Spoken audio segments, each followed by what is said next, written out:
Well, here in chapter 24 of Deuteronomy, we're going to learn a little bit more about divorce, as well as taking previous marriages, more about dealing with servants, and some other things. So kind of similar genre of what we talked about in the last couple of chapters as well.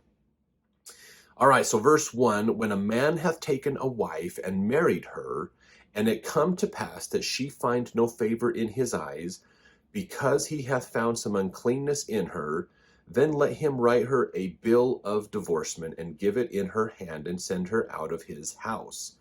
So what this is meaning here basically is a man marries a woman, and basically he's decided for some reason, I don't like you, you're unclean, you're not the person I thought you were, or whatever. And so he decides, I don't want to be married to you anymore. He can give her a bill of divorcement, which is like a letter basically saying you are free to go. Okay. That bill of divorcement allows her to remarry. Basically, it shows, yes, I was married, but now I'm not married. And this bill of divorcement is evidence I was married, but I'm not married, which means I'm eligible to be married again. So verse 2, when she is departed out of his house, she may go and be another man's wife. If the latter husband hate her, and write her a bill of divorcement, and give it in her hand, and sendeth her out of his house, or if the latter husband die, which took her to be his wife. Okay, so let me just clarify this. So she got married, she got divorced. The husband's like, nope, don't want you around anymore. Here's your bill of divorcement. She remarries. And let's say her second husband either divorces her or dies. So she either becomes a widow or another divorcee again. This is verse 4 now. Her former husband, so the first husband, which sent her away, may not take her again to be his wife. After that she is defiled, for that is abomination before the Lord. And thou shalt not cause the land to sin, which the Lord thy God giveth thee for an inheritance. So he can't remarry his former wife, basically. So that is an important point here, basically. So in Keil and Delitzsch's commentary, he says, if a man married a wife, he put away with the letter of divorce because she did not please him any longer, and the divorced woman married another man, he either put her away for the same manner or died. The first husband could not take her as his wife again. The law that the first husband could not take his divorced wife back again if she had married another husband in the meantime, even supposing the second husband was dead, would necessarily put a check on frivolous divorces. So here's the thing that's important to look at. Okay, this might sound crazy because we have to understand in the culture and tradition of the people back then, okay, men had all the rights. Women couldn't vote. Women didn't have rights to property. They couldn't own things. In a way, they were seen as a type of property. But it's important to understand as we look at the law of Moses that there are many rules and things that are taught in here to show that God wanted to prevent his daughters from being taken advantage of or being abused, basically. So the culture and the tradition was that women weren't necessarily given the opportunities to hold public office, or they weren't given a lot of rights, basically, as far as ownership of things. The men owned things, when a man gets married, he stays with his family. When a woman gets married, she leaves her family to go to her husband's family. So a lot of emphasis on the husband owning things and doing things. Even in a situation where a father dies, the oldest son becomes the head of the household in conjunction with the mother, not in a marriage, but in a kind of a partnership to run the house, basically. So he doesn't oversee, the son doesn't supersede his mom or vice versa, basically, but they work together to make decisions on what needs to happen for the household. So there's a lot of emphasis still put on men having the right to make decisions and authority, which in our day and age would sound so archaic and so backwards, okay? But it's just a tradition and culture they had back then. The important thing to look at, though, is God is looking out for his daughters. He is still making sure they're not taken advantage of. And this is one of those situations. So if a man gets married, decides, I don't like my wife, and kicks her out, and then decides, you know what, she was pretty great, I want her back. It can't happen. So if you get married and divorced, you can't get married again. So you've lost your opportunity with that woman. So this is to help prevent men from basically just throwing wives away, making marriage a disposable thing. Oh, I decided I love this woman more, I'm going to divorce her and marry her. It's to get rid of all of that, basically. So it limits that. So it limits, men can't treat their wives as disposable with divorce, basically. That is important, very important. So we're protecting women with these laws, basically. So verse 5, when a man hath taken a new wife, he shall not go out to war, neither shall he be charged with any business. But he shall be free at home 1 year, and shall cheer up his wife which he hath taken. Now again, this is that principle I was talking about, is God is protecting his daughters. He is defending them and helping them. So if a man gets married, okay, getting married, being a newlywed, exempts him from war. Why does it exempt him from war? Because it is his job to take care of his wife. And as it says in here, cheer up his wife. He needs to take care of her. Her feelings are very important, basically. And that's very important. He can't be charged with business, meaning he can't join a caravan to go do trade, because that would take him away from his wife. For the first year of marriage, his job is to make sure his wife is taken care of. And so he is exempt from all kinds of obligations so that he can focus on taking care of his wife. This is, again, while the wife doesn't have the authority to make decisions, the wife doesn't have the authority to own property, her feelings are important. And this is an important point here. In fact, Hugh Nibley made a comment in his book Approaching Zion about this, that it's her feelings, a woman's feelings, a married woman's feelings, deserve first consideration. Very, very important point, okay?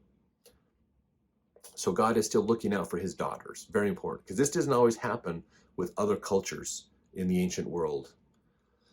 Sometimes they would, but a lot of times women's feelings were not regarded in some of the other ancient cultures at all.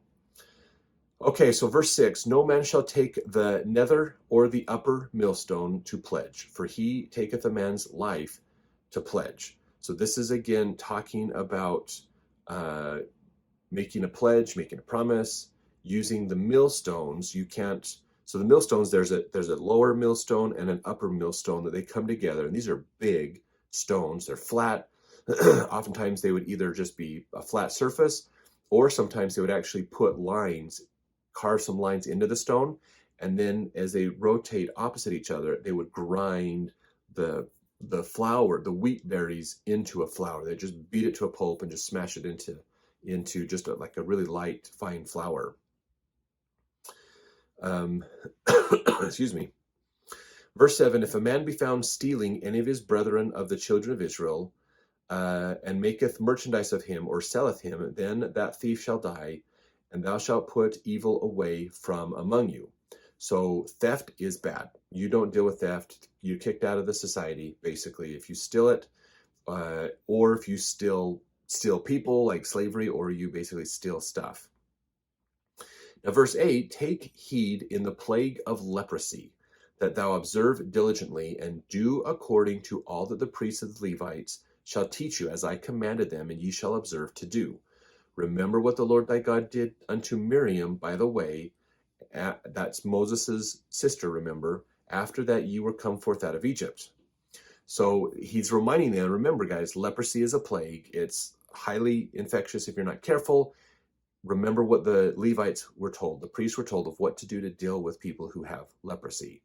Okay, so you can look in Leviticus and Numbers to get a review of what those principles were. But you have to live outside the city. There's a special area for them to live, and there are people who can care for them and you can help them, but you have to be careful so you don't get community spread within the cities. Okay, now verse 10, when thou dost lend thy brother anything, thou shalt not go into his house to fetch his pledge. Thou shalt stand abroad, and the man to whom thou dost lend shall bring out the pledge abroad unto thee. If the man be poor, thou shalt not sleep with his pledge. In any case, thou shalt deliver him the pledge again when the sun goeth down, that he may sleep in his own raiment, and bless thee, and it shall be righteousness unto thee before the Lord thy God. So this is interesting. Hugh Nibley had a comment to say in his book Approaching Zion, chapter 7. If you remember, we discussed this. This is Hugh Nibley's chapter on how to get rich. So really interesting point that he wants to bring up. He said, the third rule is that since God is giving it all away free to everyone, regardless of all other circumstances, everyone has a right to whatever he needs to live on. Thus, if you have taken a man's coat for security, you must return it to him by sundown, because he needs it to wear or to sleep in. Whether he has paid up or not has nothing to do with it. If you feel shortchanged, Jehovah your God will give you credit, so don't worry. Under no circumstances can you take for a pledge or security a millstone or anything else upon which a person's livelihood depends. So when you ask for things, basically, okay, if you give it, okay, hey, this guy needs a coat. He's cold. He needs a coat to wear or clothing to wear. So I'm going to give him some of my clothing. He wears it. I can't go to him and go, guess, I need this back, and go take it back from him. You have to wait for him to bring it to you. Okay, you have to be fair and decent, and he is supposed to bring it to you by sundown. So you can wait for it, and then he'll bring it to you, and that you can't lend things and have things, take somebody's things more than that day, basically.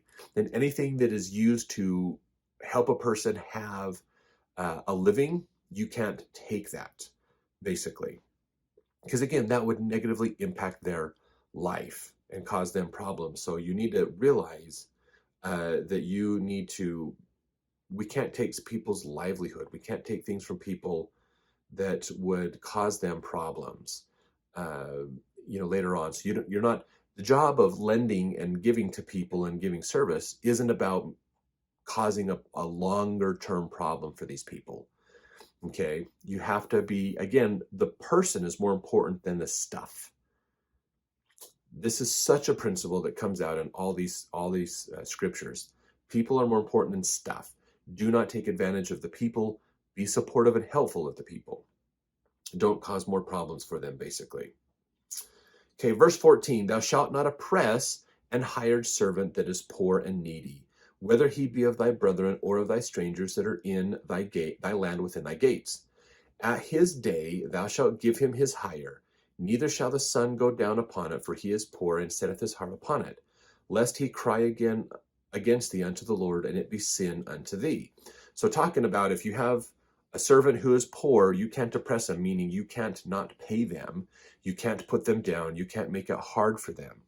So you need to pay them what you agreed to pay them, and you should do it by the end of the day so that they have money. Because the challenge is if you don't pay them by the end of the day, now they're going to be upset. They're going to realize, I didn't get paid, I don't have my stuff. Like if I got paid in food, I'll give you food if you help me out.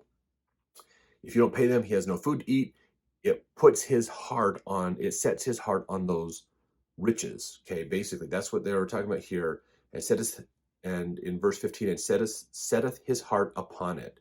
So now he's going to desire and want that money or that food or whatever you agreed to give him. And that's not good. Again, he shouldn't be focusing on the stuff. Okay, neither should you. So if that's the case, then the servant's probably going to pray and say, God, he didn't pay me. He didn't take care of this. And now I'm in dire straits again. I got problems. So this is a negative in my life. And so that comes up as a sin against you as the master, basically.